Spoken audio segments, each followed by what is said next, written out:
चलिए, तो काउंट करोड़ के बारे में आज हम लोग पढ़ेंगे। इससे पहले पढ़े हुए थे एकीकरण का द्वितीय चरण, ये तो पढ़ लिया है। अभी पढ़ेंगे आप काउंट करोड़ के बारे में। देखिए, काउंट करोड़ एक क्या था? सफल कूटनीतिक एवं राष्ट्रवादी था। कौन? काउंट करोड़ एक सफल और कूटनीतिक एवं राष्ट्रवादी था। वह इटली के एकीकरण में सबसे बड़ी वादा ऑस्ट्रिया को मानता था। याद रखिए, तो इटली के एकीकरण में सबसे बड़ी बाधा किसको मानते थे? ऑस्ट्रिया को। ऑस्ट्रिया को क्या मानते थे? इटली के सबसे बड़ी बाधा क्या चीज करने के लिए? एकीकरण करने के लिए ऑस्ट्रिया। यहां से क्वेश्चन बनेगा, इटली के एकीकरण में सबसे बड़ी बाधा कौन देश थे? क्या कहिएगा? ऑस्ट्रिया। ऑस्ट्रिया को मानता था। ऐसा उसे ऑस्ट्रेलिया को पराजित करने के लिए फ्रांस के साथ दोस्ती का हाथ बढ़ाया। और क्या किया? ऑस्ट्रेलिया को पराजित करने के लिए किससे दोस्ती के हाथ बढ़ाए? फ्रांस से दोस्ती को हाथ बढ़ाए। और 1853 से 54 ईस्वी की क्रीमिया का युद्ध। अब देखिए, यह भी क्वेश्चन आ गया, क्रीमिया के युद्ध कब हुआ था? 1853 और 54।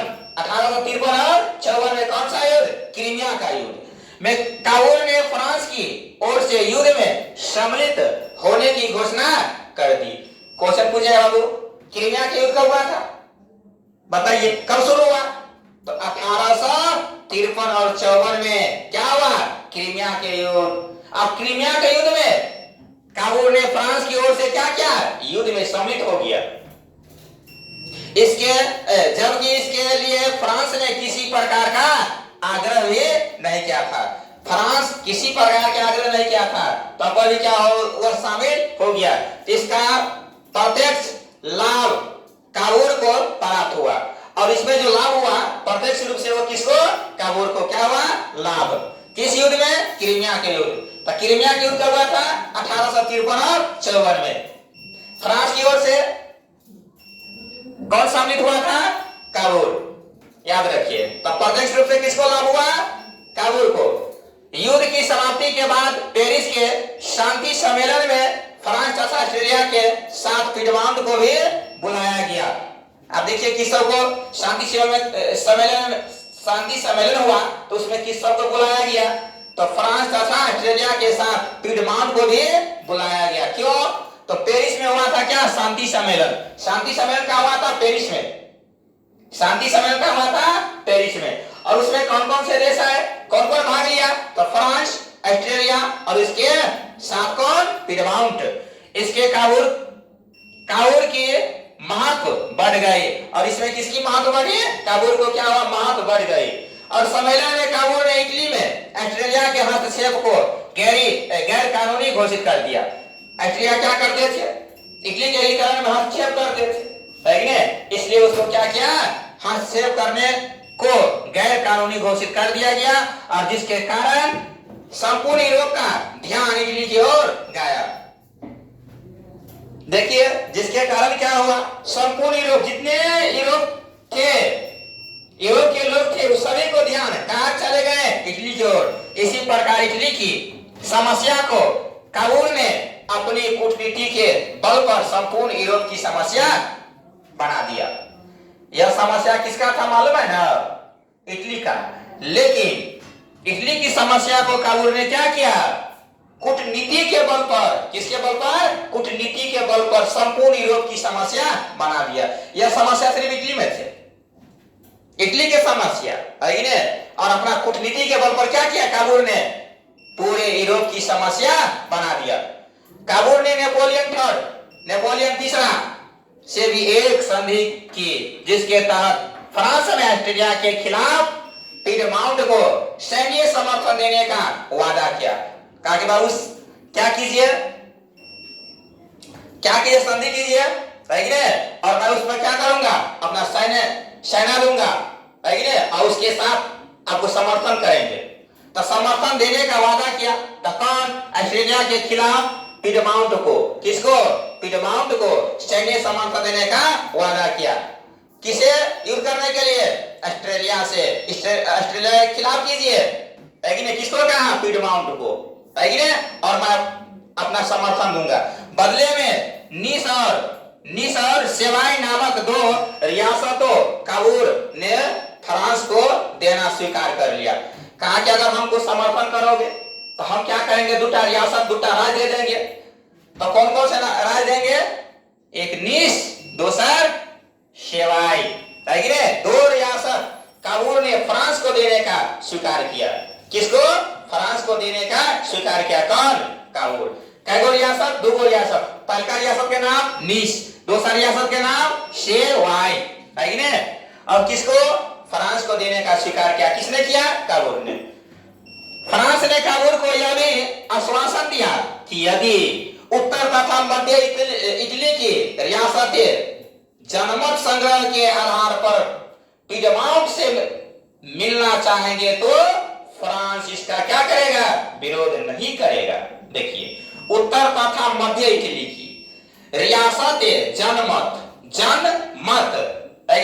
संग्रह के आधार पर अगर पिडमाउंट से मिलना चाहेंगे तो फ्रांस इसका विरोध नहीं करेगा। इसके लिए काबूल की आलोचना भी की जाती है कि इसने नीस तथा सेवाई नामक प्रांतों को फ्रांस को देने का आश्वासन देकर इटली की राष्ट्रीय अस्मिताओं के साथ खिलवाड़ किया है कि उसको नहीं देना चाहिए। लेकिन क्या किए? स्वीकार कर लेते कि दूटा हम रियासत को क्या करेंगे? दे देंगे। फिर बाद में उसको आलोचना हुआ, बहुत आलोचना किए, परंतु यह तथ्य भी महत्वपूर्ण है कि तब तक इटली एक राष्ट्र के रूप में उभर भी नहीं पाया था।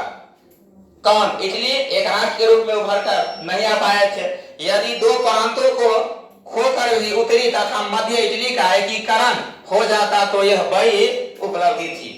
लेकिन वह दोनों खोकर भी इटली का एकीकरण नहीं हो पाए, क्योंकि फ्रांसीसी मदद के बिना इटली का एकीकरण काबूल की दृष्टिकोण से क्या था? संभव नहीं थे, असंभव थे।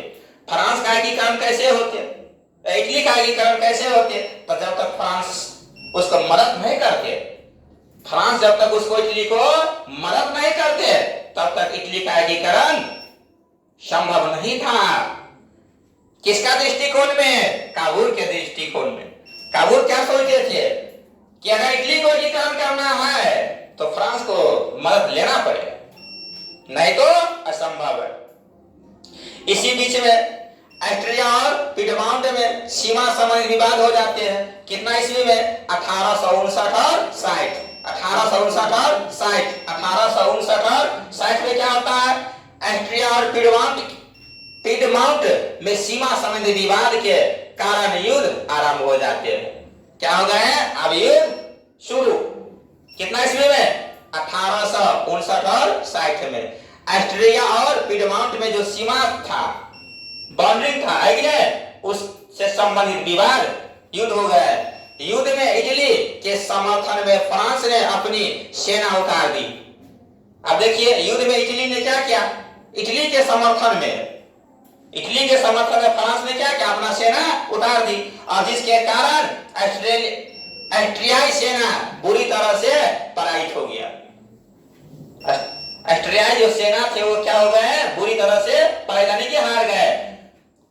ऑस्ट्रिया के एक बड़े राज लोम्बार्डी, याद रखिएगा, लोम्बार्डी पर पिडमाउंट का कब्जा हो गया। तो पिडमाउंट किस पर कब्जा कर लिए? लोम्बार्डी पर। याद रखिए, याद हो गया? लोम्बार्डी पर किसने कब्जा किया? पिडमाउंट। कौन कब्जा किए? पिडमाउंट। एक तरफ तो लड़ाई लंबी होती जा रही थी, और दूसरी तरफ नेपोलियन इटली के राष्ट्रवाद से घबराने लगा। दूसरी तरफ क्या हुआ? नेपोलियन इटली के राष्ट्रवाद से क्या हुआ? घबराने लगा, क्योंकि उत्तर और मध्य इटली की जनता काबूल के समर्थन में बड़े जन सैलाब के रूप में एकीकरण के लिए आंदोलन थे। ये बहुत बड़ा आंदोलन था, इसलिए वो क्या हुआ था? घबरा गया। नेपोलियन इस परिस्थिति के लिए तैयार नहीं था, अतः वेनेसिया पर विजय प्राप्त किए, तुरंत बाद नेपोलियन ने अपनी सेना क्या किए, वापस बुला लिया। वेनेसिया पर विजय प्राप्त होने के तुरंत, वेनेसिया पर विजय प्राप्त हो गया, तुरंत क्या किया नेपोलियन ने, अपनी सेना को वापस बुला लिया, अपनी सेना वापस बुला लिया। युद्ध से हटने के बाद काउंट काबूल बाद नेपोलियन थर्ड ने ऑस्ट्रेलिया तथा पिटमाउंट के बीच में मध्यस्थ करने की बात स्वीकारी, ताकि बाबा दोनों के बीच में क्या हो जाएगा, मध्यस्थ दोस्ती है कि नहीं। इसी तरह संधि के अनुसार लोम्बार्डी पर पिटमाउंट का अधिकार और वेनेसिया पर ऑस्ट्रेलिया का अधिकार माना गया। देखिए क्वेश्चन आ गया, क्वेश्चन आ गया यहाँ, लोम्बार्डी पर किसका अधिकार, लोम्बार्डी पर पिटमाउंट का अधिकार, लोम्बार्डी पर किसका अधिकार हो गया, पिटमाउंट का, और वेनेसिया पर किसका अधिकार, ऑस्ट्रेलिया का, है कि नहीं। बात समझ पाए, लोम्बार्डी पर किसका अधिकार, पिटमाउंट का, और वेनेसिया पर किसका अधिकार, ऑस्ट्रेलिया का अधिकार। अंततः एक बड़े राज्य के रूप में इटली सामने आया, परंतु काबूल का ध्यान मध्य तथा उत्तरी इटली के एकीकरण पर था। उसका ध्यान कहाँ था, काबूल का ध्यान कहाँ था, मध्य तथा उत्तरी इटली के एकीकरण पर। अतः उसने नेपोलियन को सेवाएं प्रदेश देने का लोभ देकर ऑस्ट्रेलिया पिडमाउंट युद्ध में फ्रांस के निष्क्रिय रहने तथा इटली के राजों का पिडमाउंट में विलय का विरोध नहीं करने का आश्वासन ले लिया कि हम उसको क्या करेंगे, विरोध नहीं करेंगे, विश्वास कीजिए मुझ पर, मैं विरोध करने वाला नहीं हूं। इसके बदले में नेपोलियन ने यह शर्त रख दी कि जिन राजों का विलय होगा वह जनमत संग्रह कराया जाएगा। जब तक जनता स्वीकारेगा नहीं, जनता के बीच में यह बात नहीं रखेगा, तब तक यह संभव नहीं है कि नहीं।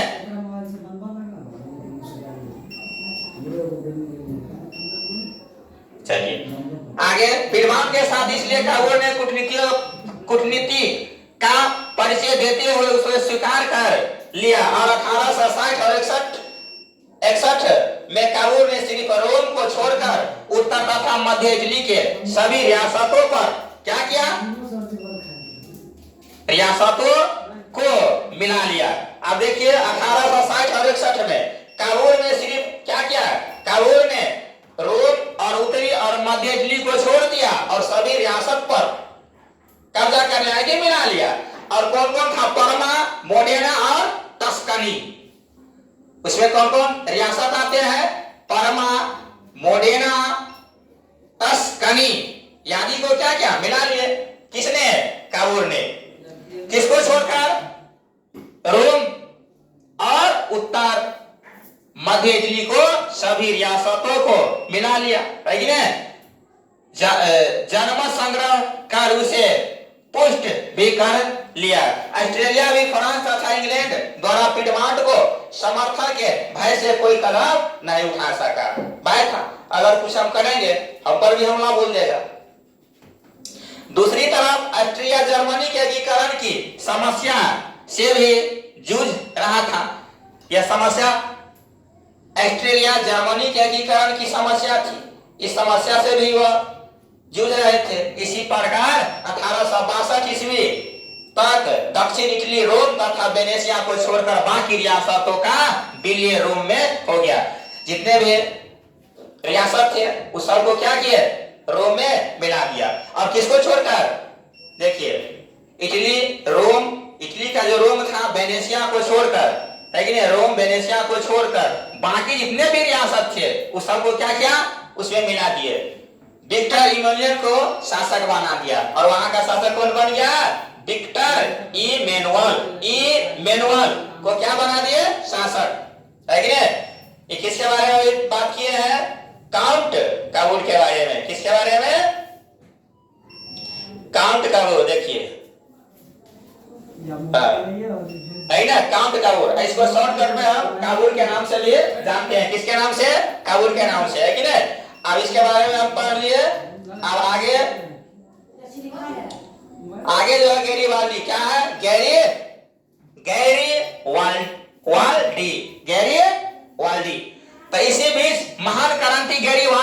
सशस्त्र क्रांति के विरुद्ध दक्षिण इटली के रियासतों के एकीकरण तथा गणतंत्र की स्थापना करने का प्रयास कर रहा था। गैरीवाल्दी पेशे से एक नाविक थे।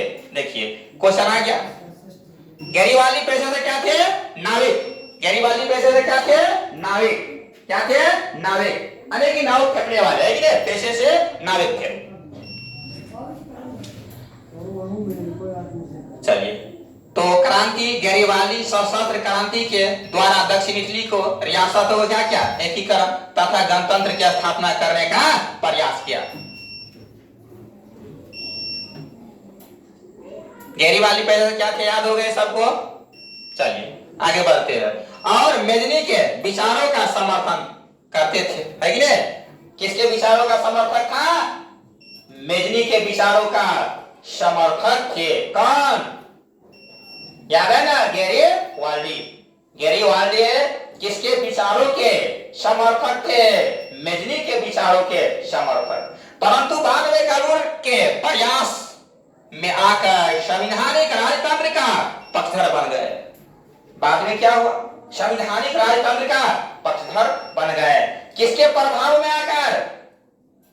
कानून के प्रभाव में आकर संवैधानिक राजतंत्र का पक्षधर बन गए। गैरीवाल्दी ने कर्मचारियों तथा स्वयं सेवकों की सशस्त्र सेना बनाई। अब देखिए सशस्त्र सेना किसको बनाए? कर्मचारी और स्वयं सेवकों की। जो कर्मचारी थे उसको और स्वयं सेवक को सशस्त्र सेना बनाई और उसे अपने सैनिकों को लेकर इटली के प्रांत सिसिली तथा नेपल्स पर आक्रमण कर दिया। देखिए अब कौन कौन जगह पर या किस किस प्रांत पर आक्रमण किए, तो याद रखिएगा सिसिली और नेपल्स पर, है कि नहीं? यह सब इटली के प्रांत। किस प्रांत पर? इटली के प्रांत। कौन कौन? सिसिली और नेपल्स पर क्या किए? आक्रमण। और इन रियासतों के अधिकार जनता बुर्बो राजवंश के निरंकुश शासन से तंग होकर गैरीवाल्दी की समर्थक बन गई। गैरीवाल्दी के बारे में हम लोग आगे तो पढ़ चुके हैं, है कि नहीं? तो बुर्बो राजवंश के निरंकुश शासक से तंग होकर गैरीवाल्दी की समर्थक बन गई थी और गैरीवाल्दी ने गणतंत्र की स्थापना की। गणतंत्र की स्थापना किसने किया? गैरीवाल्दी तथा विक्टर इमैनुअल के प्रतिनिधि के रूप में वहां के सत्ता संभाली। विक्टर इमैनुअल के प्रतिनिधि के रूप में वहां का क्या संभाली? सत्ता। और वस्तुतः काबूल के विचार गैरीवाल्दी से नहीं मिलते थे। देखिए काबूल के विचार किसे नहीं मिलते थे? तो गैरीवाल्दी से नहीं मिलते थे। परंतु काबूल ने इसके दक्षिणी अभियान का समर्थन किया। जो दक्षिणी अभियान था उसको क्या किया? समर्थन किया। और 1862 ईस्वी में गैरीवाल्दी ने रोम पर आक्रमण की योजना बनाई। क्वेश्चन पूछेगा बाबू, देखिए यहां से भी एक क्वेश्चन आ गया, है कि नहीं?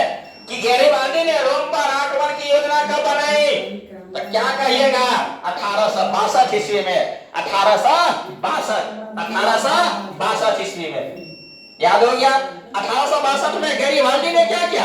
रोम पर आक्रमण की योजना बनाई। तब काबूल ने गैरीवाल्दी के इस अभियान का विरोध किया। किसने विरोध किया? काबूल ने। किसको विरोध किया? गैरीवाल्दी को, है कि नहीं? रोम की रक्षा के लिए पिडमाउंट की सेना भेजी। किसको रक्षा के लिए? देखिए रोम की रक्षा के लिए पिडमाउंट की सेना। किसको सेना? पिडमाउंट की सेना को उतार दिए, भेज दिए। इसी बीच गैरीवाल्दी की भेंट किसे हो जाते हैं? काबूल से। गैरीवाल्दी के भेंट किसे हुआ? काबूल से। और उसने रोम के अभियान की योजना त्याग दी। जो रोम के अभियान बनाया था उसको क्या किया? त्याग दिया।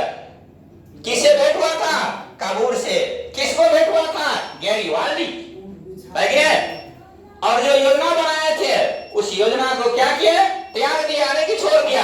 दक्षिणी इटली के जीते गए क्षेत्र को बिना किसी संधि के गैरीवाल्दी ने विक्टर इमैनुअल को सौंप दिया गया। वहां कोई संधि नहीं हुआ, विदाउट संधि को, है कि नहीं, उसको आराम से सौंप दिया। गैरिबाल्दी ने विक्टर एमानुएल को सौंप दिया और गैरिबाल्दी को दक्षिण क्षेत्र में शासक बनने का प्रस्ताव विक्टर इमैनुअल द्वारा दिया भी गया। क्या आपकी क्या कीजिए और दक्षिण क्षेत्र में शासक बनिए, दक्षिण क्षेत्र के शासक बनिए, है कि नहीं। और यह प्रस्ताव किसने दिया? विक्टर इमैनुअल के द्वारा दिया गया, परंतु इसने इसे अस्वीकार कर दिया, कहा कि हम शासक नहीं बनेंगे, है कि नहीं। शासक बनने के लिए तो है, लेकिन क्या किया? अस्वीकार कर दिया। वो अपनी सारी संपत्ति राष्ट्र को समर्पित कर साधारण किसान की भांति जीवन जीने की ओर अग्रसित हुआ। कहा कि हमको राजपाट नहीं चाहिए और जितना भी मेरा संपत्ति है सब हम क्या करेंगे? राष्ट्र के नाम पर सौंप देंगे और हम साधारण जीवन, किसान के जीवन क्या करेंगे? बिताएंगे। त्याग और बलिदान की इस भावनाओं के कारण गैरिबाल्दी के चरित्र को भारतीय स्वतंत्रता संग्राम के दौरान खूब प्रचारित किया गया। आप देखिए, इतना बड़ा त्याग किए कि जितना धन संपत्ति थे वो राष्ट्र के नाम पर दे दिया, है कि नहीं। किसके नाम पर? राष्ट्र के नाम पर दे दिया, पर त्याग किया। लेकिन भारत में जब स्वतंत्रता संग्राम के दौरान खूब प्रोत्साहित किया गया, तब लाला लाजपत राय ने उसकी जीवनी लिखी है, लाला लाजपत राय ने किसका जीवनी है? गैरिबाल्दी के। गैरिबाल्दी के क्या किए? गैरिबाल्दी के जीवनी किसने लिखे? लाला लाजपत राय, लाला लाजपत राय, लाला लाजपत राय, है कि नहीं। इसकी जीवनी 1862 ईस्वी में दुर्भाग्यवश काबूल की मृत्यु हो गई। और देखिए काबूल की मृत्यु कब होते हैं? 1862 में दुर्भाग्यवश काबूल की मृत्यु हो गई। और इसी तरह वही भी पूरे इटली का एकीकरण नहीं देख पाया। जो इटली का पूरा एकीकरण होता वो नहीं देख पाता। क्यों? दुर्भाग्यवश से उसका मृत्यु हो गया। कब मृत्यु हुआ? 1862 में। किसका मृत्यु? कहिए ना, किसके मृत्यु के बारे में बात कर रहा है? तो हम काबूल की मृत्यु के बारे में बात कर रहे हैं, है ना। किसके मृत्यु? काबूल के मृत्यु। समझ में आ रहा है ना। चलिए आगे देखते हैं। रोम तथा वेनेशिया के रूप में शेष इटली का एकीकरण विक्टर एमानुएल ने स्वयं किया। अब देखिए, तो काबूल की मृत्यु तो हो गया, इटली को एकीकरण नहीं देख पाए और नहीं कर पाए। तो रोम तथा वेनेशिया के रूप में शेष इटली को एकीकरण किसने किए? विक्टर इमैनुअल ने स्वयं किया। और 1870-71 में फ्रांस और प्रसा के बीच में युद्ध छिड़ गई। अब देखिए क्वेश्चन हुआ गया, देखिए ध्यान दीजिए बाबू। 1870 और 71 में फ्रांस और प्रसा के बीच में युद्ध कब हुआ? तो क्या कहिएगा? 1870 और 71 में फ्रांस और प्रसा के बीच में युद्ध छिड़ा। 70 और 71, कितना 70 और 71 के बारे में बात कर रहे हैं मालूम है ना। 1870 और 71 में फ्रांस और प्रसा के बीच में युद्ध छिड़ गई, जिसके कारण फ्रांस के लिए पोप को संरक्षण प्रदान करना संभव नहीं था। किसको? पोप, है कि नहीं। पोप को संरक्षण करना प्रदान करना संभव नहीं था। विक्टर इमैनुएल ने इस परिस्थिति का लाभ उठाया। कौन लाभ उठाया? विक्टर इमैनुएल ने इस परिस्थिति को क्या उठाया? लाभ। पोप ने अपने आप को वेटिकन सिटी के किले में बंद कर लिया। पोप अपने आप को कहां बंद कर लिए? वेटिकन सिटी में क्या किए? बंद कर लिए। इमैनुएल ने पोप के राजमहल को छोड़कर बाकी रोम को इटली में मिला लिया। देखिए इमैनुएल ने क्या किया? पोप के जो राजमहल था उसको छोड़ दिए और बाकी रोम को क्या किया? इटली में मिला दिया और उसे अपनी राजधानी बना लिया। और उसको क्या किया? अपना राजधानी बना लिया। इस नई परिस्थितियों में पोप ने तत्काल स्वीकार नहीं किया इस नया परिस्थिति का, तब पोप ने क्या किया, उसको स्वीकार नहीं किया, तत्काल स्वीकार नहीं किया। अंततः इस समस्या का निदान मुसोलिनी द्वारा हुआ। अब देखिए एक व्यक्ति आ गया मुसोलिनी, कौन व्यक्ति आ गया, मुसोलिनी। तो इस समस्या का निदान किसने किया और किसके द्वारा हुआ, तो मुसोलिनी के द्वारा। याद रहेगा ना, मुसोलिनी जब उसे पोप के साथ समझौता कर वेटिकन की स्थिति को स्वीकार कर लिया। अब देखिए पोप से क्या किए, समझौता किए और वेटिकन की स्थिति को स्वीकार कर लिया। और किसने, मुसोलिनी। याद रखिएगा, है कि नहीं, पहले तब सोलिनी, मुसोलिनी के द्वारा। इस प्रकार 1871 ईस्वी तक इटली का एकीकरण मेजनिक, काबोर, गैरिबाल्डी जैसे राष्ट्रवादी नेताओं एवं विक्टर एमोलियन जैसे शासक के योगदान के कारण पूर्ण हुआ। अब देखिए इटली के एकीकरण में किस सबका योगदान था, क्वेश्चन पूछते हैं, बताइए, क्वेश्चन पूछते हैं कि इटली के एकीकरण में किन किन व्यक्तियों के योगदान थे और किन किन व्यक्तियों का योगदान नहीं थे।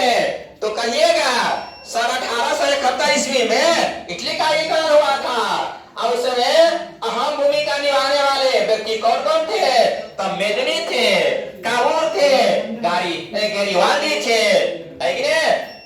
विक्टर एमोलियर के योगदान से एकीकरण हुआ। कहाँ का एकीकरण के बारे में बात कर रहे हैं, इटली का एकीकरण कब हुआ, 1871 में। याद हो गए ना, चलिए ठीक, आगे देखिए। इस सभी घटनाओं के पार्श्व में राष्ट्रवादी चेतना सर्वोपरि थी। अभी इटली के एकीकरण के बारे में पढ़े, अब इसमें आप देखिए एक और एकीकरण होगा, जर्मनी का एकीकरण। कौन सा एकीकरण, जर्मनी का एकीकरण। इटली के एकीकरण के बारे में समझ गए, कब हुआ था, 1871 में, है कि नहीं। और किस सबका योगदान था, मालूम है कि मेजनी काउंट कहो या काबूल कहो, है कि नहीं। कभी कभी काउंट के नाम से भी उसको लिखे रहते हैं, कभी तो काबूल भी लिखे रहते हैं, तो काउंट काबूल उसी का नाम है ना। तो गैरिबाल्डी इस सभी को इसमें योगदान थे। अब हम लोग जर्मनी के एकीकरण के बारे में क्या करेंगे, बात करेंगे। आप कौन सा पॉइंट पढ़ रहे हैं, जर्मनी का एकीकरण, याद रखिए।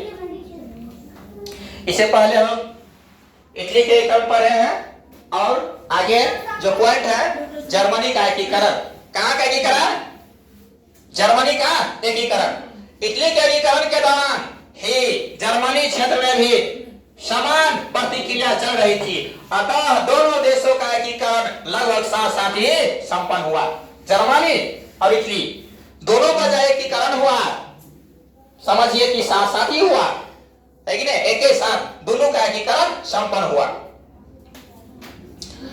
जर्मनी मध्यकाल लगभग 800 ईस्वी, कितना ईस्वी, 800 ईस्वी, जर्मनी मध्यकाल लगभग 800 ईस्वी में सार्लमा के नेतृत्व में संगठित होकर लंबे समय तक सुदृढ़ अवस्था में रहा, परंतु आधुनिक युग के आते आते जर्मनी पूरी तरह से विखंडित राज्य था, जिसमें लगभग 300 छोटे बड़े राज्य थे। जो जर्मनी थे वो लगभग बहुत छोटे छोटे राज्य क्या हो गया था, विखंडित हो गया था, है कि नहीं। कौन सा, जर्मनी लगभग कितने, तो लगभग 300 छोटे बड़े राज्य क्या थे, बटा हुआ था, विखंडित था। इसमें राजनीतिक, सामाजिक तथा धार्मिक विषमताएं भी मौजूद था और सब का धर्म भी अलग, है कि नहीं, जाति भी अलग, समाज में सब समझे ना अलग अलग अनेक समुदाय के लोग थे। और कितने रियासतें बने हुए थे, 300 छोटे बड़े राज्य बट चुके थे और सामाजिक और धार्मिक विषमताएं थी, यानी कि एक रंग से नहीं था।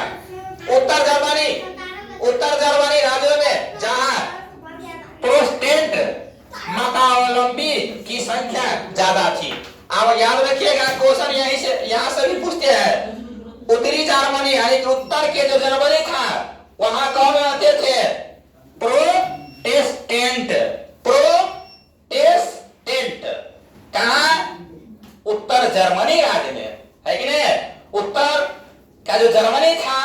वहां कौन लोग रहते थे?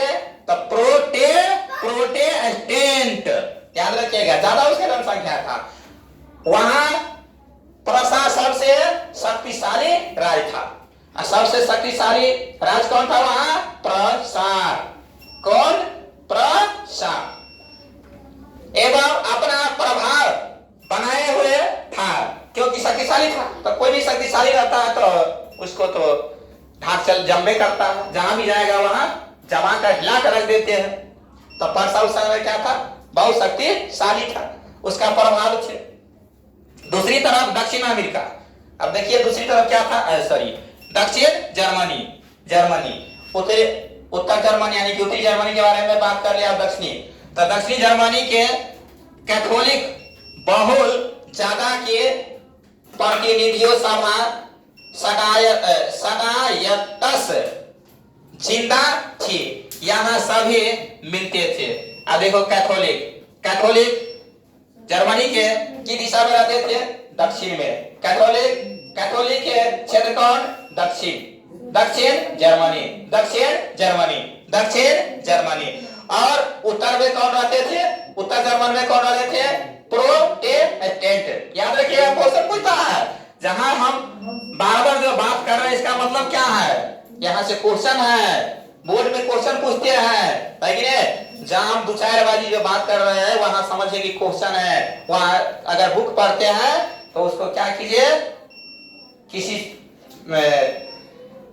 क्या कहते हैं वहां रेफरी कर दीजिए, वहां क्वेश्चन बनता है। जहां जहां हम रुकते हैं ना वहां समझिए कि क्वेश्चन है, बीबीआई क्वेश्चन सब है, इसलिए ज्यादा उस पर ध्यान दीजिए। तो दक्षिण जर्मनी के कैथोलिक बहुल राज्यों की प्रतिनिधि सदायतस जिंदा थी, जहां सभी मिलते थे, परंतु इसमें जर्मनी राष्ट्र की भावना का अभाव था। देखिए किसका अभाव था? जर्मन राष्ट्रवाद की भावना का अभाव था, जिसके कारण एकीकरण का मुद्दा इसके समक्ष नहीं था। वस्तुतः जर्मन एकीकरण के पृष्ठभूमि निर्माण का श्रेय नेपोलियन बोनापार्ट को दिया जाता है। देखिए एकीकरण की जो श्रेय मिलता है किसको? नेपोलियन बोनापार्ट को। जर्मनी का एकीकरण जो हुआ उसमें सबसे योगदान नेपोलियन बोनापार्ट हो जाता है कि यहाँ देखिए साफ में लिखा हुआ है कि जर्मन का एकीकरण के पृष्ठभूमि निर्माण का श्रेय किसको जाते हैं? Napoleon Bonaparte. याद रखिएगा, नेपोलियन बोनापार्ट। किसके एकीकरण? जर्मनी का एकीकरण, नेपोलियन बोनापार्ट। क्योंकि उसने 1806 ईस्वी में जर्मन प्रदेश को जीतकर राइन संघ का निर्माण किया था। अब देखिए क्वेश्चन हुआ, राइन संघ की स्थापना कब हुआ था? 1806 में। 1806 में क्या हुआ था? जर्मन राइन राज्य संघ का निर्माण हुआ था। और किसने जीता था? Napoleon Bonaparte.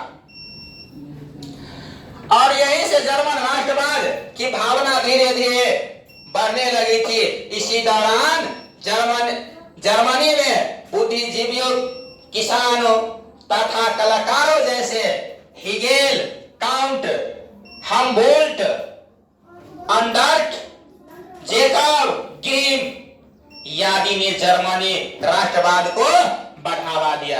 अब देखिए क्वेश्चन पूछेगा, जर्मन राष्ट्रवाद को बढ़ावा देने वाले कौन कौन व्यक्ति थे? क्वेश्चन क्या बनेगा? जर्मन राष्ट्रवाद के जर्मन में है कि नहीं, राष्ट्रवाद को बढ़ावा देने के श्रेय किन किन लोगों को मिलता है? तो देखिए वहां बुद्धिजीवी थे, किसान थे, कलाकार थे। और जैसे हिगेल काउंट, हमबोल्ट, अंडर्ट, जेकब ग्रीम आदि ने जर्मन राष्ट्रवाद को बढ़ावा दिया। हिगेल ने ऐतिहासिक द्वंद्ववाद की व्याख्या करते हुए जर्मन राष्ट्र के विकास में भूमिका निभाई। परसा का चांसलर बिस्मार्क हिगेल के विचारों से काफी प्रभावित था। देखिए क्वेश्चन आ गया, यही यहां भी क्वेश्चन, प्रसा का चांसलर कौन थे? तो क्या कहिएगा? बिस्मार्क। कौन थे? बिस्मार्क। कहां के चांसलर? प्रसा का चांसलर। प्रसा के चांसलर बोलिए बिस्मार्क। हिगेल के विचार से काफी प्रभावित था। क्वेश्चन, जो बिस्मार्क थे वो हिगेल के विचार से क्या था? काफी प्रभावित था। अंडार्ट ने कविताओं के माध्यम से देशभक्ति जागृत की। हर्डेनबर्ग तथा नोबोलिस ने जर्मन के गौरवमय अतीत को सामने रखा। देखिए, कविता के माध्यम से देशभक्ति, जो लोग थे देश से प्रेम करते थे, उसको कैसे वो उजागर करने का कार्य किया? कविता के माध्यम से। कौन? अंडार्ट। याद रखिएगा, अंडार्ट। अंडार्ट अपना कविता के माध्यम से, पोयम के माध्यम से क्या किए? लोगों को देश के प्रति लगाव, भाव, देश के प्रति उत्साह जगाने का कार्य करने वाले कोई थे तो कौन? अंडार्ट। कविता के माध्यम से। देखा बात आगे, चित्रकारों ने जर्मन संस्कृति को उजागर किया और चित्रकारों ने क्या किया? जो जर्मनी का कल्चर थे उसको उजागर करने का कार्य किया। उन्होंने नायक नायिकाओं की जीवंत चित्रों द्वारा भी राष्ट्रवाद को बढ़ावा दिया। अब देखिए, वहां के जो नायक थे, नायिकाएं थे, उसको क्या किए? चित्र फिगर बनाए और जनता को सामने में रखे। जनता को सामने में क्या किए? रखे। जनता के सामने में किसके माध्यम से? चित्रकार चित्र बना कर। इसी प्रकार अब जर्मन भी सामंतवादी व्यवस्थाओं से पूरी तरह से निकल कर आधुनिक युग में प्रवेश करने को तैयार हुआ। देखिए, सामंतवादी व्यवस्था था वहां, सामंतवादी व्यवस्था से क्या हुआ? धीरे धीरे लोगों को अपना राष्ट्र के प्रति, अपना संस्कृति के प्रति लगाव होते गए और धीरे धीरे आगे बढ़े, है ना। अब आगे जर्मन में राष्ट्रीय आंदोलन में शिक्षण संस्थाओं एवं विद्यार्थियों का भी योगदान था। अब उसमें कौन कौन से भाग लिया? शिक्षण संस्था में जो विद्यार्थी थे वो भी भाग लेना शुरू कर दिया। अब गुलाम रहेंगे तो काम चलेगा? तो स्वतंत्र होना पड़ेगा। हर आदमी तो बात छोड़िए, यहाँ जो जीव जंतु भी है वो भी पिंजरा में बंद नहीं रहना चाहते हैं, वो भी स्वतंत्र रहना चाहते हैं। तो हम लोग तो मानव है, हम लोग कैसे गुलाम बनकर रहेंगे? हम लोग को भी चाहिए आजादी, हम लोग को भी चाहिए स्वतंत्र, कि अपनी इच्छा से जिंदगी जी सकते हैं। तो देखिए, शिक्षण संस्थाओं में भी जो विद्यार्थी भी थे वो भी उसमें क्या किए? भाग ले लिए। उसको भी योगदान था। किसान का भी योगदान थे, किसान, चित्रकार, कवि, ये सब का योगदान था। शिक्षकों एवं विद्यार्थियों ने जर्मनी के एकीकरण के उद्देश्य से क्या किए? बरूसेन सेप्ट नामक सभा स्थापित किया। याद रखिएगा, यह भी क्वेश्चन बन गया। विद्यार्थियों ने जर्मनी एकीकरण के उद्देश्य से क्या किया? बरूसेन सेप्ट नामक संस्था को स्थापना किया। बाइबर राज्य का येना विश्वविद्यालय, याद रखिएगा, येना विश्वविद्यालय राष्ट्रीय आंदोलन का केंद्र था। येना विश्वविद्यालय क्या था? राष्ट्रीय आंदोलन का केंद्र। येना विश्वविद्यालय जो थे राष्ट्रीय आंदोलन का केंद्र। क्वेश्चन पूछेगा, बताइए कौन सा विश्वविद्यालय राष्ट्रीय आंदोलन का केंद्र था? तो क्या कहिएगा? एना विश्वविद्यालय। यद्यपि मेटरनिक ने इस आंदोलन को कुचलने के लिए दमनकारी कानून काल्सवाद के आदेश को जारी किया। याद रखिए, मेटरनिक ने क्या किया? इसको दबाने का कार्य किया। मेटरनिक ने इसको, इस आंदोलन को कुचलने के कार्य किया, दमनकारी कानून चलाए। परंतु फिर भी जर्मनी के राष्ट्रीयता की प्रबल धारा प्रभावित हो रही थी, जिसने एकीकरण के कारण काम को आगे बढ़ाने में सहायता प्रदान किए। कहा कि कुछ भी कीजिए लेकिन हम लोग स्वतंत्र होकर रहेंगे। कब तक सहते रहेंगे इस तरह के जुल्म, है कि नहीं? जब तक हम लोग स्वतंत्र नहीं होंगे तब तक छोड़ने वाले नहीं है। कुछ भी कर लीजिए, इतना हमको खून के लहू बहाना पड़े, है कि नहीं? बहाएंगे, लेकिन जो हम कार्य कर रहे हैं अपना राष्ट्र के हित में, उसको छोड़ने वाले नहीं है कि नहीं? लेकिन काबुल ने क्या किया था? उसको दबाने का कार्य किया, है कि नहीं? इसी निरपेक्ष में एकीकरण की आर्थिक परिस्थिति भी निर्मित हो रही थी और 1874 ईस्वी में जर्मन व्यापारियों ने आर्थिक व्यापारिक समस्या के लिए प्रशा के नेतृत्व में जालवेरिन नामक आर्थिक संघ बनाया, जिसके विषय में कहा जाता है कि उस संघ में जर्मनी क्षेत्रीय अदालतों को कुचल कर राष्ट्रवादी प्रवृत्तियों को बढ़ावा दिया।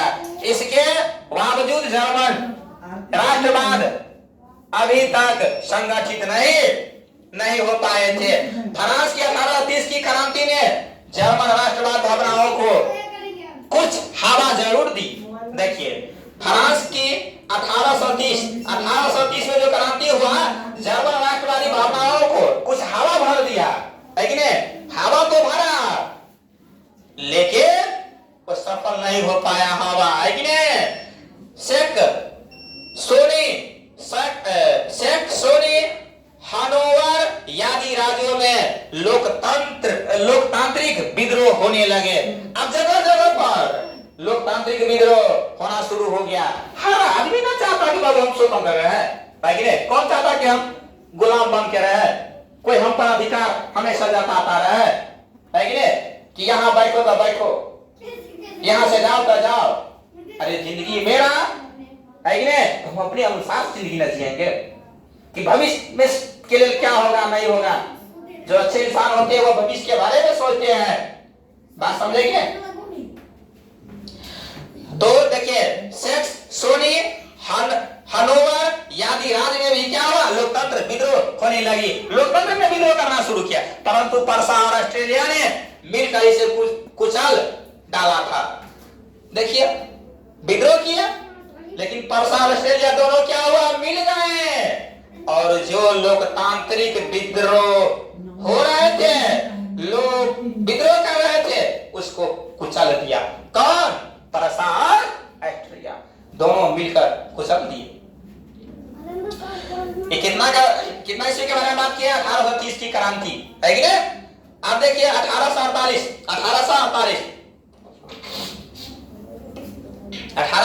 की फ्रांसीसी क्रांति ने जर्मन राष्ट्रवाद को एक बार फिर भड़का दिया, है कि नहीं? 1848 की फ्रांसीसी क्रांति ने जर्मन राष्ट्रवाद को एक बार फिर से क्या किया?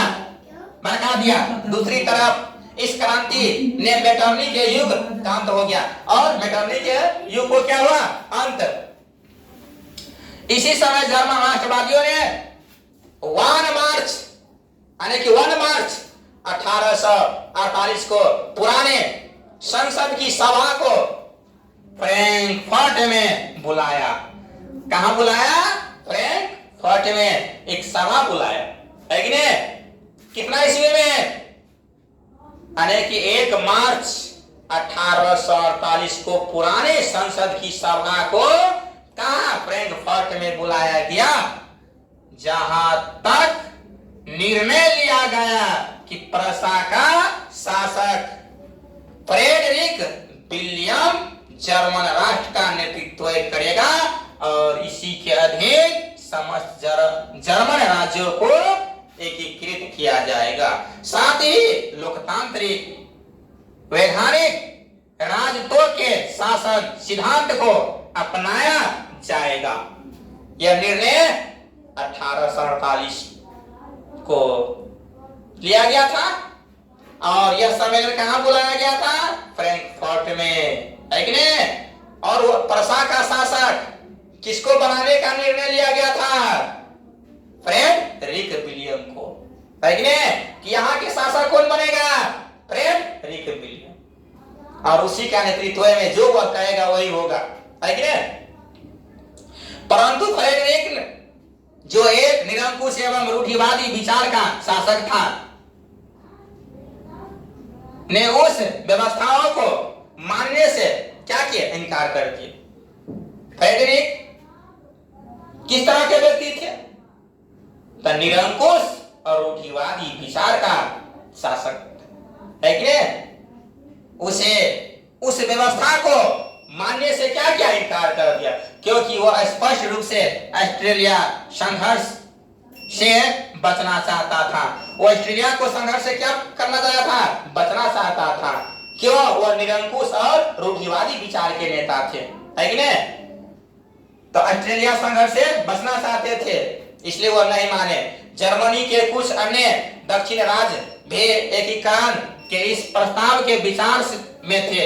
इस गतिविधियों से, इस गतिरोध से एकीकरण का मार्ग अवरुद्ध हो गया। साथ ही जर्मन राज्यों में विद्रोह की स्थिति पैदा हो गई, जिसे ऑस्ट्रेलिया और प्रसा ने मिलकर क्या क्या दबा दिया।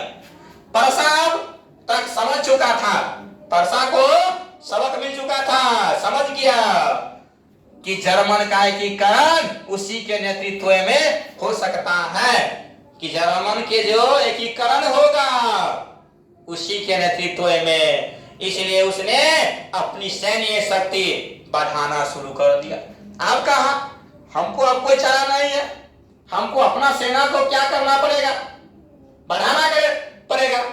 अपना सेना में बढ़ोतरी करना शुरू किया। विलियम राष्ट्रवादी विचारों का पोषक था। विलियम राष्ट्रवादी विचारों को क्या था? पोषक। उसके सुधारों के फलस्वरूप जर्मनी में औद्योगिक क्रांति की हाव तेज हो गई और साथ ही आधारभूत संरचनाओं में भी काफी सुधार हुए, जिससे जर्मन राष्ट्रों को एकता के सूत्र में बांधने के प्रयास तेज हुए। विलियम एकीकरण के उद्देश्य को ध्यान में रखकर महान कूटनीतिक बिस्मार्को को अपना चांसलर नियुक्त किया। देखिए, अब कूटनीति के बल पर बिस्मार्क को क्या किया? अपना चांसलर नियुक्त कर दिया। किसके बारे में पढ़े थे? मालूम है ना? किसके बारे में बताइए? किसके बारे में पढ़े अभी? देखिए, तो क्लास में बैठिएगा तो कैसे होगा? जर्मनी का एकीकरण नहीं पढ़ रहे थे हैं? किसके बारे में पढ़ रहे थे? जर्मनी के एकीकरण, है ना? अब हम किसके बारे में पढ़ेंगे? बिस्मार्क के बारे में। किसके बारे में? बिस्मार्क, है कि नहीं? 1830 के क्रांति भी पढ़े और 1848 के क्रांति भी पढ़े। अब हम लोग आते हैं बिस्मार्क के बारे में। याद रखिए, किसके बारे में? बिस्मार्क, है कि नहीं? बिस्मार्क।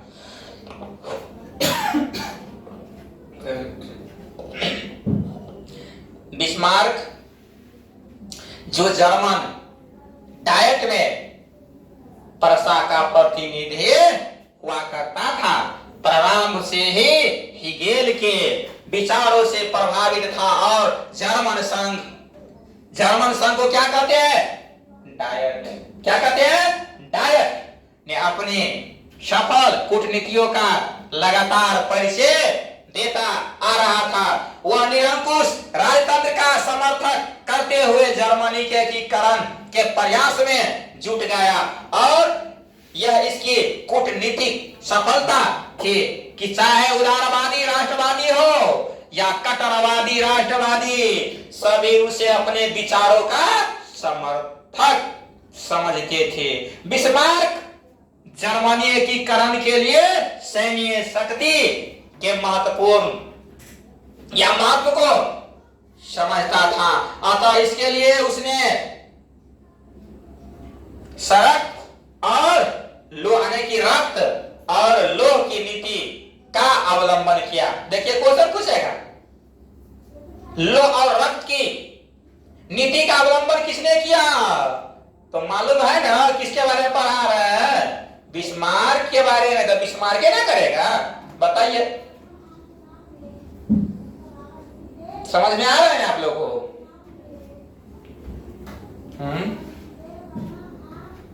हाँ ठीक है, समझ में आवे करेगा। अरे रेगुलर क्लास कीजिएगा तो समझ में आवे करेगा, नहीं आएगा तो बातें नहीं है, फिर नहीं आएगा तो फिर क्वेश्चन पूछिए। है कि नहीं? हम लोग क्लास में पढ़ा रहे हैं, खाली होकर क्वेश्चन पूछ सकते हैं कि सर हम समझ नहीं पाए, फिर से समझाइए। पुनः मैं समझाऊंगा यहाँ, है कि नहीं? समझाने का प्रयास करूंगा। चलिए आगे देखते हैं। तो रक्त एवं लोह की नीति का अवलंबन किसने किया था? बिस्मार्क। याद हो गया? बोलिए हाँ सर, याद हो गए? बताइए पुनः एक बार जाओ। रक्त और लोह की नीति का अवलंबन किसने किया था? हाँ बिस्मार्क साहेब।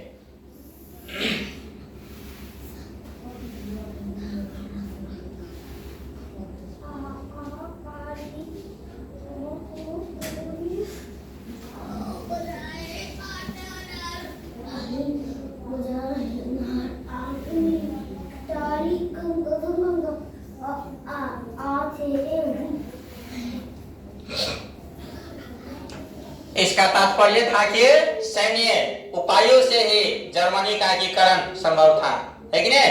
इसका तात्पर्य क्या था कि सैन्य उपायों से ही जर्मन का एकीकरण संभव था। इसने अपना देश में अनिवार्य सैन्य सेवा लागू कर दिया। अपने देश में क्या किया? अनिवार्य सैन्य सेवा लागू कर दी और कालांतर में उसे 1830 के ऑस्ट्रेलिया परसा संधि का विरोध करना शुरू किया। अब देखिए ऑस्ट्रिया और परसा का संधि का विरोध कब शुरू हुआ? 1830 में। 1830 में ऑस्ट्रिया और परसा का संधि, ऑस्ट्रिया और परसा के संधि 1830, है कि नहीं? जिसमें परसा के नेतृत्व में जर्मनी का एकीकरण नहीं किया जाना था। जिसमें परसा के नेतृत्व में जर्मनी का एकीकरण नहीं किया जाना था। इस कारण अब परसा के नेतृत्व में जर्मनी का एकीकरण की भावना जोर पकड़ने लगी। बिस्मार्क ने अपनी नीतियों से परसा का सुदृढ़ीकरण किया और इस कारण परसा ऑस्ट्रेलिया से किसी की मायने में कम नहीं रह गया। तब बिस्मार्क ने ऑस्ट्रेलिया के साथ मिलकर 1864 ईस्वी में सेल्सविग और हॉलस्टीन राज्यों के मुद्दे को लेकर डेनमार्क पर आक्रमण कर दिया गया। डेनमार्क पर आक्रमण कब? 1864 में। याद रखिएगा, डेनमार्क पर आक्रमण कब किया? 1864 में। सेल्सविग और हॉलस्टीन राज्यों को मुद्दे को लेकर डेनमार्क पर आक्रमण कर दिया। डेनमार्क पर क्या किया? आक्रमण। कितना ईस्वी में? 1864 में। क्योंकि उस पर डेनमार्क का नियंत्रण था। उस पर किसका नियंत्रण था? डेनमार्क उसका नेतृत्व कर रहे थे, है कि नहीं? डेनमार्क। जीत के बाद सेल्सविग परसा के अधीन हो गया और हॉलस्टीन ऑस्ट्रिया को परास्त हुआ। चूंकि इन दोनों राज्यों में जर्मनी की संख्या अधिक थी। इन दोनों राज्यों में किसकी जनसंख्या अधिक? जर्मनी की संख्या अधिक थी। परसा ने जर्मन राष्ट्रवादी भावनाओं को भड़काकर विद्रोह फैला दिया, जिसे कुचलने के लिए ऑस्ट्रेलिया की सेना को परसा के क्षेत्र को पार करते हुए जाना था और परसा ने ऑस्ट्रेलिया को ऐसा करने से रोक दिया। कहा कि हम जाने नहीं देंगे, जाइए आप जो जाइएगा तो हम जाने नहीं देंगे, रास्ता बंद, है कि नहीं? यद्यपि बिस्मार्क की नीतियों के अंतर्गत ऑस्ट्रेलिया से युद्ध करना स्वाभाविक था, परंतु ऑस्ट्रेलिया को आक्रमण कारी साबित करना चाहता था। ऑस्ट्रेलिया को क्या करना चाहता था, क्या आक्रमणकारी है कि नहीं। अतः पूर्व में ही उसे फ्रांस से समझौता कर लिया था। फ्रांस से क्या क्या था, समझौता कर लिया था। ऑस्ट्रेलिया परसा युद्ध के फ्रांस तटस्थ रहे, इसके लिए उसने फ्रांस को कुछ क्षेत्र भी देने का वादा किया था। बिस्मार्क ने इटली के शासक विक्टर एमुलियन से भी संधि कर ली, जिसके अनुसार ऑस्ट्रेलिया परसा युद्ध में इटली ऑस्ट्रेलिया क्षेत्रों पर आक्रमण कर देना। अतः अपने अपमान से क्षुब्ध ऑस्ट्रेलिया ने 1866 ईस्वी में परसा के खिलाफ से डोबा में युद्ध की घोषणा कर दी और ऑस्ट्रिया दोनों तरफ से युद्ध में फंस कर वही बुरी तरह से पराजित हो गए। देखिए क्या हुआ, वहां फंस गया और बुरी तरह से पराजित हो गया। और इसी तरह ऑस्ट्रेलिया का जर्मन क्षेत्रों पर से प्रभाव समाप्त हो गया और इसी तरह जर्मन एकीकरण का 2/3 कार्य पूरा हो गया। शेष जर्मनी के एकीकरण के लिए फ्रांस के साथ युद्ध करना आवश्यक था, क्योंकि जर्मन के दक्षिणी रियासतों के मामले में फ्रांस हस्तक्षेप कर सकता था। इसे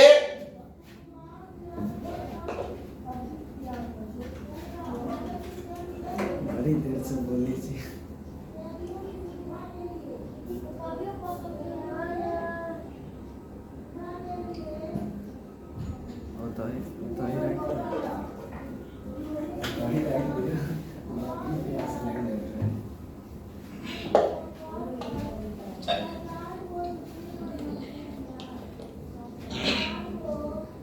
हाँ, तो क्या कर रहे थे,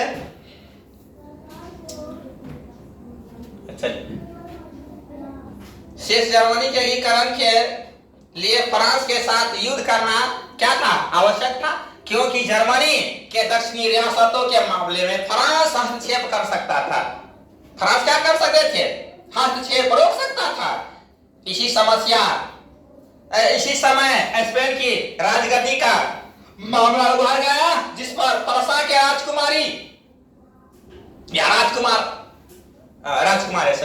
परसा के राजकुमार की स्वाभाविक दावेदारी थी, परंतु फ्रांस ने इस दावेदारी का खुलकर क्या किया, विरोध किया। और परसा ने इस संदर्भ में एक लिखित वादा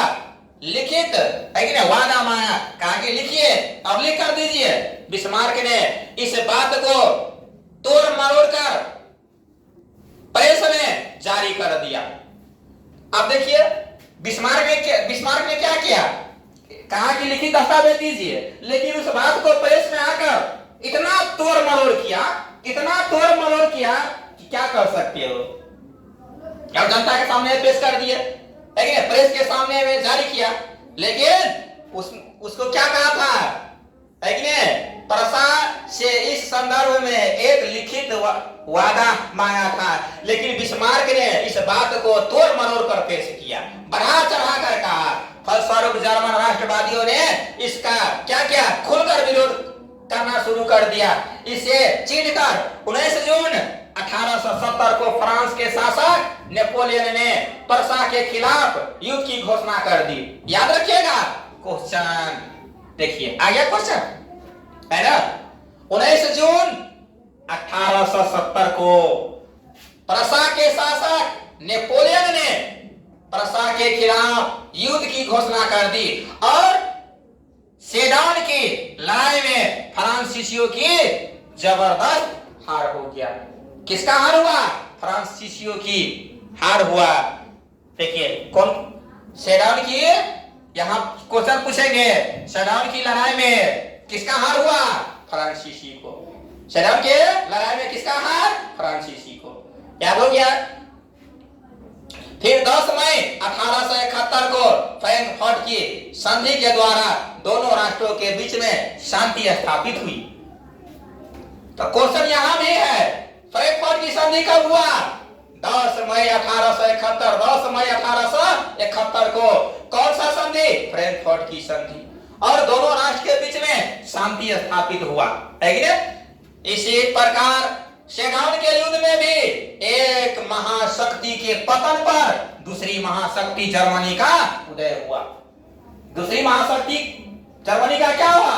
उदय। ये खत्म और दूसरा उदय। अंतो गत्वा जर्मनी 1871 तक एक एकीकृत राष्ट्र के रूप में यूरोप के राजनीतिक मानचित्र में स्थान पाया।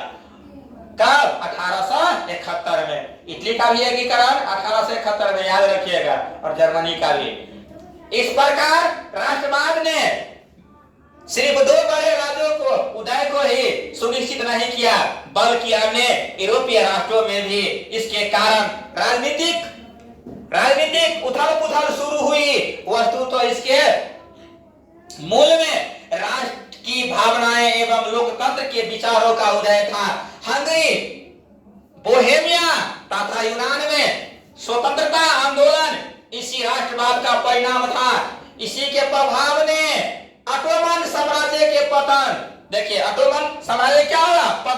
पतन की कहानी को अंतिम रूप दिया। बाल्कन क्षेत्रों में राष्ट्रवाद के प्रसार ने स्लाव जाति को संगठित कर सर्बिया को जन्म दिया।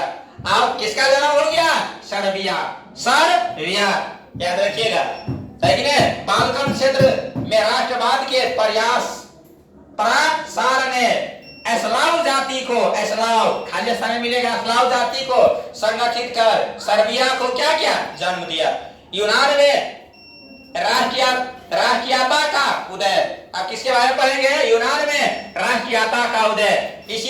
इसी संदर्भ में यूनान राष्ट्रीय आंदोलन को देखा जा सकता है। यूनान का अपना गौरवमय अतीत रहा है, जिसके कारण इसे पाश्चात्य का मुख्य स्रोत माना जाता था। यूनानी सभ्यता की साहित्य प्रगति, विचार, दर्शन, कला, चिकित्सा, विज्ञान आदि क्षेत्रों की उपलब्धियां यूनानियों के लिए प्रेरणा स्रोत थे। आप देखिए, यूनानियों के लिए प्रेरणा स्रोत साहित्य प्रगति, विचार, दर्शन, कला, चिकित्सा, विज्ञान आदि के क्षेत्र में उपलब्धि यूनानियों के लिए प्रेरणा के स्रोत बन गए। पुनर्जागरण के काल में, पुनर्जागरण के मतलब पुनः से जागना, इस काल में इसने प्रेरणा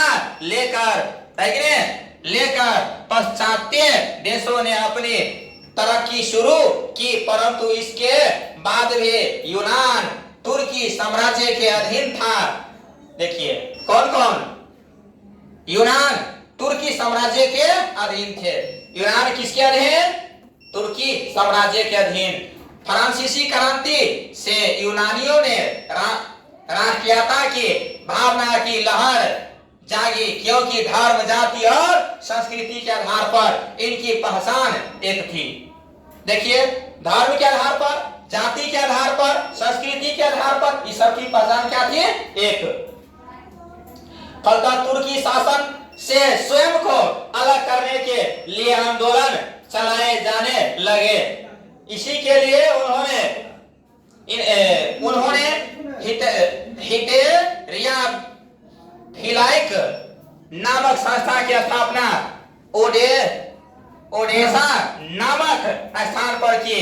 इसका उद्देश्य तुर्की शासन को यूनान से निष्कासित कर उसे स्वतंत्र बनाना था। क्रांति के नेतृत्व के लिए यूनानी ने शक्तिशाली मध्य वर्ग की भी उदय हो चुका था। यूनान सारे यूरोप वासियों के लिए प्रेरणा एवं सम्मान का पर्याय था, जिसकी स्वतंत्रता के लिए समस्त यूरोप के नागरिक अपनी सरकार की तटस्थ के बावजूद भी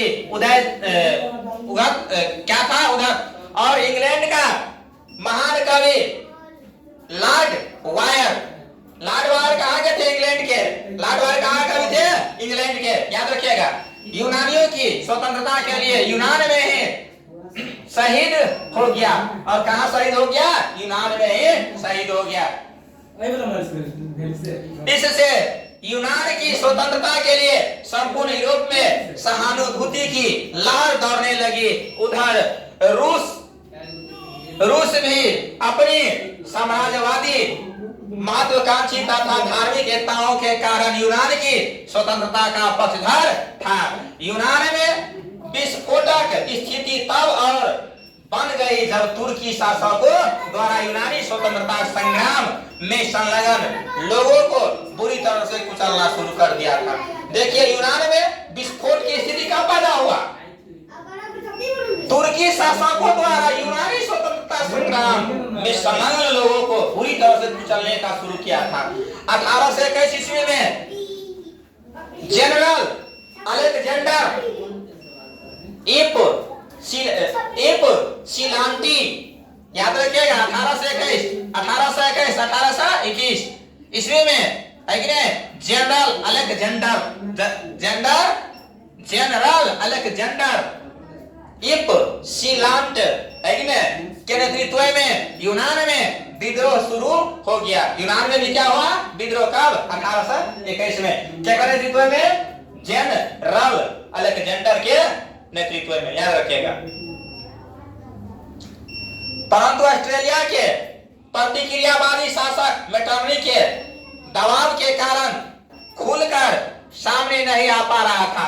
उस दबाव दे रहे थे तो कैसे खुलकर आगे बढ़ेगा? मेटरनी के दबाव के कारण वो खुलकर आगे सामने नहीं आ पा रहा था। जब नया जार निकोलस आया, अब एक नया व्यक्ति आते हैं, कौन? जार निकोलस आया तो उसने खुलकर यूनानियों का क्या किया? समर्थन किया। जार निकोलस यूनानी को क्या किया? समर्थन खुलकर, है कि नहीं? अप्रैल 1826 ईस्वी में ग्रेट ब्रिटेन और रूस में एक समझौता हुआ। देखिए क्वेश्चन बन गया, ग्रेट ब्रिटेन और रूस में जो समझौता हुआ था वह कब? अप्रैल 1826 में। 1826 में ग्रेट ब्रिटेन, याद रखिएगा। रूस में एक समझौता कता रूस में तुर्की यूनान विवाद में मध्यस्थता करेंगे और फ्रांस का राजा चार्ल्स 10 भी यूनानी स्वतंत्रता में दिलचस्पी लेने लगा। अब देखिए फ्रांस का राजा कौन? फ्रांस का राजा चार्ल्स 10 है कि नहीं? यूनानी स्वतंत्रता में क्या किए? दिलचस्पी लेना शुरू कर दिए। 1827 में लंदन में एक सम्मेलन हुआ। अब देखिए क्वेश्चन हुआ आ गया, लंदन में सम्मेलन कब हुआ था बताइए? बोलिए तस्कर। हाँ 1827 में सही। 1827 में क्या हुआ था? लंदन में सम्मेलन हुआ था जिसमें इंग्लैंड, फ्रांस तथा रूस ने मिलकर तुर्की के खिलाफ तथा यूनान के समर्थन में संयुक्त कार्रवाई करने का निर्णय लिया था। याद हो गया? बताइए लंदन में सम्मेलन कब हुआ था? 1827 में, सही बात। उसमें कौन कौन से भाग लिए थे बताइए? इंग्लैंड, फ्रांस, और रूस, सही। तुर्की के खिलाफ और यूनान के समर्थन में संयुक्त कार्रवाई करने का निर्णय लिया गया। इस प्रकार तीनों देशों की संयुक्त सेना क्या किए? नवारीनो की खाड़ी में तुर्की के खिलाफ एकत्र हुई और तुर्की के समर्थन में सिर्फ मिस्र की सेना ही आई। तुर्की के समर्थन में, तुर्की को साथ देने के लिए सिर्फ कौन आए? मिस्र की सेना। मिस्र की सेना जो है वह किसकी सहायता के लिए? तुर्की के, है कि? युद्ध में मिस्र और तुर्की की सेना बुरी तरह से पराजित होगी। मिस्र और तुर्की को जो सेना था वो क्या हुआ? बुरी तरह से पराजित हो गया। अंततः 1829 ईस्वी में एड्रियानोपोल की संधि हुई। आप देखिए क्वेश्चन यहाँ पर भी क्वेश्चन है। 1829 ईस्वी में एड्रियानोपोल की संधि। भाई क्वेश्चन पुनः पूछूंगा, बताइए बाबू, या एड्रियानोपुल की संधि कब हुई? तो क्या कहिएगा? 1829 में सही, जिसके तहत तुर्की की नाम मात्र की प्रभुता में यूनान को स्वैच्छता देने की बात तय हुई, परंतु यूनानी राष्ट्रवादियों की संधि की बातों को सामने मानने से इनकार कर दिया। इधर इंग्लैंड तथा फ्रांस में यूनान पर रूस के प्रभाव की अपेक्षा इसे स्वतंत्र देश बनाना बेहतर मानते थे। फलतः 1832 ईस्वी यूनान को एक स्वतंत्र राष्ट्र घोषित कर दिया। देखिए, अब यूनान स्वतंत्र राष्ट्र घोषित कब हुआ? 1832 में। 1832 में यूनान को क्या किया? एक स्वतंत्र राष्ट्र घोषित कर दिया गया। बावेरिया के शासक ओटो, याद रखिए, बावेरिया के शासक ओटो को स्वतंत्र यूनान का राजा घोषित कर दिया गया। इसी तरह यूनान पर से रूस का प्रभाव भी जाता रहा। अब है हंगरी।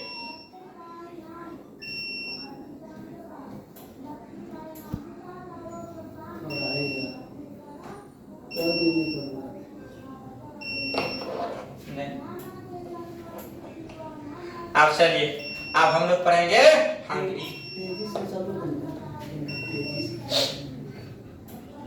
हंगरी राष्ट्रवादी भावनाओं के, अब एक से बारे में पढ़ रहे हैं हंगरी के बारे में। राष्ट्रवादी भावनाओं के प्रसार का रूप हंगरी में भी नजर आता है कि नहीं? किसकी नजर? तो राष्ट्रवादी भावना के प्रसार का रूप हंगरी में भी नजर आता है। हंगरी पर ऑस्ट्रिया का पूर्ण प्रभुत्व था। क्वेश्चन बनेगा, हंगरी पर बताइए, हंगरी पर किसका पूर्ण प्रभुत्व था? तो क्या कहेगा? ऑस्ट्रेलिया का। 1848 ईस्वी की क्रांति के प्रभाव से यहाँ भी राष्ट्रीय आंदोलन की शुरुआत हो गई, और यहाँ भी 1848 के प्रभाव से क्या हुआ? राष्ट्रीय आंदोलन, जहां आंदोलन का नेतृत्व किसने किया? कोसूथ, याद रखिएगा, और फ्रांसिस डिक नव क्रांतिकारियों के द्वारा किया जा रहा था। कोसूथ लोकतांत्रिक विचारों का समर्थक था। कोसूथ किसका समर्थन करते थे? तो लोकतांत्रिक विचारों का समर्थन करते थे। उसने वर्ग विहीन समाज की अपने विचारों को जनता तक पहुंचाना शुरू किया, जिस पर प्रतिबंध लगा दिया गया था। फ्रांस में लुई फिलिप के पतन का हंगरी के राष्ट्रवादी आंदोलन पर विशेष प्रभाव पड़ा। कोसूथ ने ऑस्ट्रियाई आधिपत्य का विरोध करना शुरू किया तथा व्यवस्था में बदलाव की मांग करने लगा। इसका प्रभाव हंगरी तथा ऑस्ट्रेलिया दोनों देशों की जनता पर पड़ा, जिसके कारण यहाँ राष्ट्रीयता के पक्ष में आंदोलन शुरू हो गई। और 31 मार्च 1848 ईस्वी को ऑस्ट्रेलिया की सरकार ने हंगरी की कई बातें मान ली। कब? 31 मार्च 1848 ईस्वी को ऑस्ट्रेलिया की सरकार ने हंगरी की कई बातों क्या मान ली, जिसके अनुसार स्वतंत्रता मंत्री परिषद की मांग स्वीकार कर ली गई। इसमें केवल हंगरी के सदस्य ही सम्मिलित किए गए। इसमें केवल कौन सदस्य? हंगरी का जो व्यक्ति थे उसका सदस्य में सम्मिलित हुए। प्रेस को स्वतंत्रता दी गई तथा राष्ट्रीय सुरक्षा सेना की स्थापना की गई। समानती प्रथा समाप्त कर दी गई तथा प्रतिनिधि सभा को क्या कहते हैं? डायट। प्रतिनिधि सभा को क्या कहते हैं? डायट की बैठक प्रति वर्ष राजधानी बुडापेस्ट में बुलाने की बात स्वीकार की गई। देखिए, बुडापेस्ट किसका राजधानी था? हंगरी की राजधानी बुडापेस्ट। और इस प्रकार इन आंदोलनों ने हंगरी को राष्ट्रीय अस्मिता प्रदान की गई। चलिए, अब हम आ गए पोलैंड पर। पोलैंड में भी राष्ट्रवादी भावना के कारण रूसी शासक के विरुद्ध विद्रोह शुरू हो गई और 1830 की क्रांति का प्रभाव यहाँ के उदारवादियों पर भी व्यापक रूप से पड़ा तथा परंतु इन्हें इंग्लैंड तथा फ्रांस की सहायता नहीं मिल सकी। इंग्लैंड और फ्रांस की सहायता नहीं मिल सकी। अतः इस समय रूस ने पोलैंड के विद्रोह को क्या किया? कुचल दिया। चलिए आप पढ़ेंगे हम लोग बोहेमिया के बारे में। बोहेमिया जो ऑस्ट्रियाई शासन के अंतर्गत था, वह भी हंगरी के घटनाक्रम का प्रभाव और वहां भी हंगरी का जो घटना हुआ था उसका प्रभाव पड़ा था। बोहेमिया की बहुसंख्यक चौक जाति की स्वायत्तता शासन की मांग को स्वीकार किया गया, परंतु आंदोलन ने हिंसात्मक रूप से धारण कर लिया, जिसके कारण ऑस्ट्रिया द्वारा क्रांतिकारियों का शक्ति से दमन कर दिया गया। इस प्रकार बोहेमिया में होने वाले क्रांतिकारी आंदोलन की उपलब्धि स्थानीय न रह सकी और इसका परिणाम क्या हुआ? देखिए, यूरोप में राष्ट्रीयता की परिणाम के बारे में बात करेंगे। यूरोप में राष्ट्रीयता की भावना का विकास तो फ्रांसीसी क्रांति के गर्भ से ही शुरू हुआ था, जो मूर्त रूप से यूरोपीय राज्यों के एकीकरण के रूप में सामने आया। फलस्वरूप कई बड़े छोटे राष्ट्रों का उदय हुआ। राष्ट्रीय प्रवृत्तियों का नकारात्मक पक्ष 19वीं शताब्दी के अंतिम उत्तरार्ध तक संस्कीर्ण राष्ट्रवाद के रूप में उभर कर सामने आया। प्रत्येक राष्ट्रवाद की जनता और शासक के लिए उसका राष्ट्र ही सब कुछ हो गया। इसके लिए वे किसी हद तक जाने के लिए तैयार रहने लगे। इसके परिणाम स्वरूप बाल्कन क्षेत्र के छोटे छोटे राज्य एवं जातीय समूहों में भी यह भावना जोर पकड़ने लगी, है कि नहीं? और दूसरी तरफ बड़े यूरोपीय राज्यों तथा जर्मनी, इटली, फ्रांस, इंग्लैंड जैसे देशों में राष्ट्रवाद की भावनाओं इतनी बढ़ गई कि उसमें साम्राज्यवादी प्रवृत्तियों का प्रादुर्भाव होने लगा। हालांकि इन साम्राज्यवादी प्रवृत्तियों के लिए यूरोप में होने वाली औद्योगिक क्रांति इतनी ही जिम्मेवार थी जितने ही अन्य कारण थे। इसी प्रवृत्तियों ने सर्वप्रथम एशिया एवं अफ्रीकी देशों को अपना क्या निशाना बनाया था। देखिए, अफ्रीका देशों को भी अपना क्या किए थे? निशाना बना लिए थे। और यूरोपीय देशों में अपने उपनिवेश स्थापित किए। अपना उपनिवेश कहां स्थापित किया? यूरोप।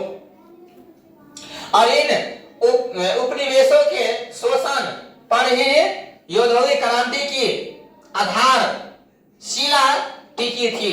और इस साम्राज्यवादी प्रवृत्तियों के कारण ही ऑटोमन साम्राज्य ध्वस्त हो गया। और ऑटोमन साम्राज्य क्या हो जाते हैं? ध्वस्त, यानी कि खत्म हो जाते, जड़ से खत्म। और पूरा बाल्कन क्षेत्र युद्ध का अखाड़ा बन जाता है। और जितने भी बाल्कन क्षेत्र थे वो सब क्या हुआ? युद्ध का अखाड़ा बन गए। पूरे बाल्कन क्षेत्र में युद्ध खाली युद्ध हो, है कि नहीं? यूरोप में राष्ट्रवाद के इस प्रादुर्भाव ने यूरोप ही नहीं नृत्य पूरे विश्व को जागरूकता बनाया, जिसके कारण अफ्रीकी एवं एशियाई उपनिवेशों में विदेशी सत्ता के खिलाफ मुक्ति के लिए राष्ट्रीयता की लहर उपज दी। इसी परिप्रेक्ष्य में भारत में ही यूरोपीय राष्ट्रवाद के संदेश पहुंचने शुरू हुआ, यानी कि हो चुके थे। मैसूर का शासक टीपू सुल्तान, याद रखिए, मैसूर का जो शासक थे कौन? टीपू सुल्तान। स्वयं 1789 की फ्रांसीसी क्रांति से काफी प्रभावित था। 1789 में कौन सा क्रांति हुआ था? फ्रांसीसी क्रांति। और उससे प्रभावित कौन थे? टीपू सुल्तान। इसी प्रभाव में उसने भी जैकोबिन क्लब की स्थापना करवाई। अब देखिए, क्वेश्चन पूछता है, जैकोबिन क्लब की स्थापना किसने करवाया? टीपू सुल्तान। टीपू सुल्तान क्या किए थे? जैकोबिन क्लब की स्थापना करवाई थी तथा स्वयं उसका सदस्य बना था। और स्वयं उसका सदस्य, किसका सदस्य? जैकोबिन। और कौन इसका स्थापना करवाए थे? टीपू सुल्तान। याद रखिए। यह भी कहा जाता है कि इस श्रीरंगपट्टनम में ही स्वतंत्रता का प्रतीक सवृक्षस भी लगवाया था। अब देखिए, श्रीरंगपट्टनम में भी स्वतंत्रता का वृक्ष लगवाए थे। और दूसरी तरफ 19वीं शताब्दी में चलने वाले समाजवादी धार्मिक सुधार आंदोलन के नेताओं ने भी भारत में राष्ट्रीय चेतना को जगाना शुरू कर दिया। उदाहरण स्वरूप राजा राममोहन राय स्वयं अंतरराष्ट्रीय घटनाओं में काफी रुचि लेते थे। उन्होंने स्वतंत्रता, जनवाद एवं राष्ट्रवाद संबंधित अपने विचारों के कारण 1821 ईस्वी में नेपल्स की क्रांति की विफलता पर काफी दुख हुआ था। नेपल्स की क्रांति कब हुआ था? 1821 में नेपल्स की जो क्रांति हुआ था वो क्या होता? विफल हो गए थे और काफी वहां दुख प्रकट की थी। और 1823 ईस्वी की स्पेनिश स्वतंत्रता आंदोलन की सफलता पर उत्सव भोज दिया था। अब देखिए, 1823 में क्या हुआ था? स्पेनिश स्वतंत्रता आंदोलन में सफलता मिला था तो बहुत सारे उत्साह मनाए और भोज भी दिए खुशी से। कालांतर में भारत में 1857 की क्रांति से ही राष्ट्रीयता के तत्व नजर आने लगे थे और 1857 में क्या हुआ था? सिपाही विद्रोह भी। इसी प्रकार यूरोप में जन्मी राष्ट्रीयता की भावनाओं ने प्रथमतः यूरोप को एवं अंततः पूरे विश्व को प्रभावित किया, जिसके फलस्वरूप यूरोप के राजनीतिक मानचित्र में बदलाव तो आया ही, साथ साथ कई उपनिवेश भी क्या हुआ? स्वतंत्र हुए। चलिए, तो आज का चैप्टर यही डॉइंग हो गया, पूरे हम पढ़ा दिए। अब क्या करना है? इसको लाइन टू लाइन ऑब्जेक्टिव को क्लास करेंगे एक दिन, है कि नहीं? तो चलिए बताइए आप लोग को यह क्लास कैसे लगा। अगर अच्छे लगे होंगे तो जो चैनल है बोर्ड यात्रा, तो उसको सब्सक्राइब भी कर दीजिएगा, है कि नहीं? आप लोग से रिक्वेस्ट समझ हम लोग को भी उत्साहित करने का कार्य कीजिए ताकि इस तरह के, है कि नहीं, और वीडियो लाते रहे। आप लोगों को मालूम है कि यहाँ एक पर एक टीम सब है और विषय को पढ़ाई चल रहा है। और जिस तरह से हम लोग पढ़ा रहे हैं और हमारे टीम जो काम कर रहे हैं उस तरह से देखिएगा, है कि नहीं? जो लक्ष्य है तुम्हारा या आपके, वहां तक ये पहुंचाने का कार्य करेंगे। तो चलिए हम आज यही दौड़ करते हैं। जय हिंद, जय भारत।